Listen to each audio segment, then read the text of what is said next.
Ndërkohë, Partia Demokratike e Kosovës,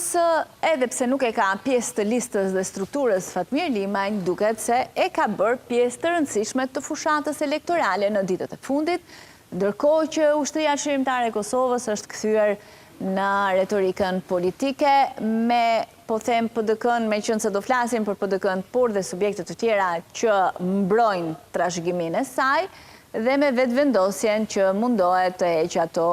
paralelet pra me kohën që ata kanë qeverisur pa i ndarë ose pa i përmendur fare kontributin në luftë, por vetëm mënyrën e qeverisjes. Po, Partia Demokratike e Kosovës është ndër të vetmet që nuk kanë fort të risi, pasi që do të flasim natyrisht për LDK-n dhe AK-n që kanë pasur ca ndryshime, por PDK-ja ka pra zotin Hamza kandidat për kryeministër, stop krizës është motoja e fushatës, PDK-ja ka përmendur se si Kosova është në fronte të ndryshme në kriza, në raport me Bashkinë Ndërkombëtare, me energjinë ku vazhdon të ketë reduktime ku paskohë, por që kosovarët vazhdojnë të pagojnë shumë shtrenjtë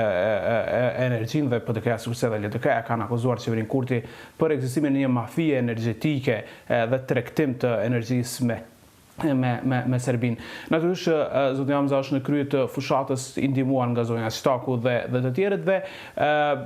vlerat çlirimtaru që këja janë një aset i fortë që kanë koncentrimin natyrisht në rajonin e Drenicës, ku i marrin shumicën e votave, në Skënderaj dhe në Drenaz, ka pasur para disa ditësh edhe është një manifestim të madh në Skënderaj ku ka marrë pjesë kryetari i Skënderajt Sami Lushaku, i përfshirë në incidentin e sulmit fizik kundër zëvendës ministrit. Ky incident natyrisht ka ndikuar, ka pasur reagime të shumta, siç e dini tashmë ministri i Brendshëm ka thënë që ka një video incizim i cili e tregon që zoti Lushaku me vedije plot me telefonin e tij e ka goditur zëvendës ministrin e pushtetit lokal Mehani dhe kjo ka nxitur tensione, siç e dim, edhe me protestat. Thirrja gjithmonë në liderët në Hag dhe shpresa që ata do të kthehen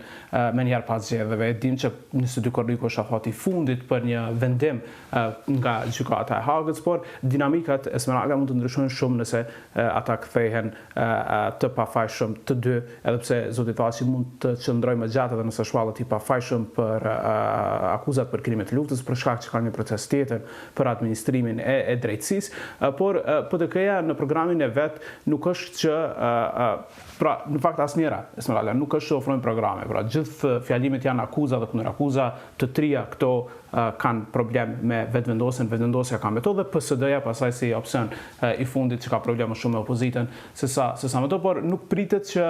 PDK-ja të rritet, le të themi, nuk pritet që përqindja e saj të ndryshoj shumë në këto zgjedhje, por gjithsesi pritet të përfundojë partia e dytë goxha larg vetëvendosjes në vendin e parë. Ndërkohë, LDK-ja me Vjosa Osmanin, por edhe prurje të tjera të cilat ishin disi si të ngrira, po them, në zgjedhjet e dhjetorit, pra as nuk u përjashtuan, as nuk u përfshin, mbetën disi si ishuj të veçuar nga LDK-ja, duket se tani po përçon gjithandej të paktën në të që është fryma e bashkimit të kësaj partie pas coptimit të madh vit pas viti. Çfarë mund të prodhoj ky bashkim i LDK-s? Jo shumë, Esmeralda, nuk ka shumë pritje që mund të prodhojë ndonjë mrekulli i kthimi i zonës Osmanit te shtëpia e vjetër e saj, sepse rënja e LDK-s në zgjedhjet e fundit ka qenë kaq e madhe, pra në 13%, që është rezultati i dytë më i keq historik, që kur zoti Mustafa e la me 12% në vitin 2017. Pra,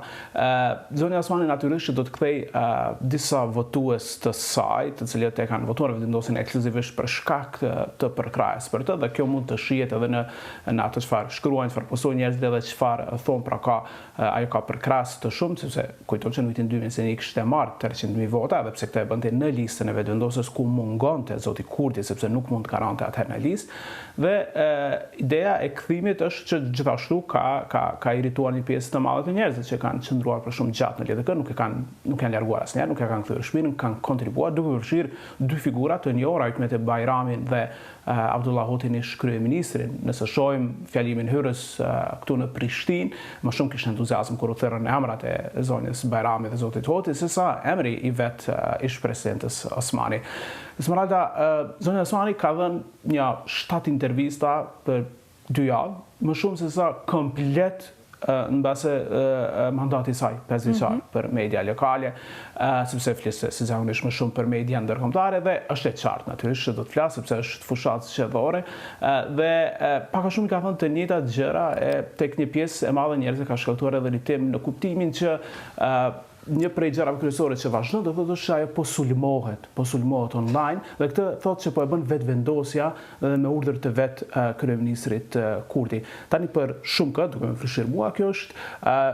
një lloj zgjimi shumë i vëndshëm sepse sulmet që vinin nga vetëvendosja kanë ndodhur prej vitit 2021 vazhdimisht kundër gazetarëve, kundër aktivistëve, kundër njerëzve nga opozita grave, nga opozita që janë sulmuar nga grupet e vetëvendosjes në baza seksiste. Dhe presidenti Osmani nuk kishte thënë asnjë fjalë. Pra, tash me që po e përjeton në lëkurën e saj dhe natyrisht gjitha sulmet të shkruajnë drejtim të saj janë të dënueshme, ajo po flet me shumë pasion për këtë punë dhe ndoshta nuk e ka mirë kuptimin e të gjithëve, për pyetjen e thjeshtë është që kjo ka ndodhur vazhdimisht dhe ju si president e vendit nuk është që keni reaguar për t'i mbrojtur ata që janë sulmuar. Amerika, NATO-ja janë pikat kryesore të saj, ajo vazhdon të thotë njerëzve në tubime që vetëm me të presidente Kosova do të vazhdoj të mbaj aleancën e fortë me Shtetet Bashkuara të Amerikës dhe me Perëndimin. Gjithashtu është kritikuar që vazhdimisht e përmend Rugovën, janë numëruar në takimin hyrës 33 herë ka bërtitur Rugovizmi.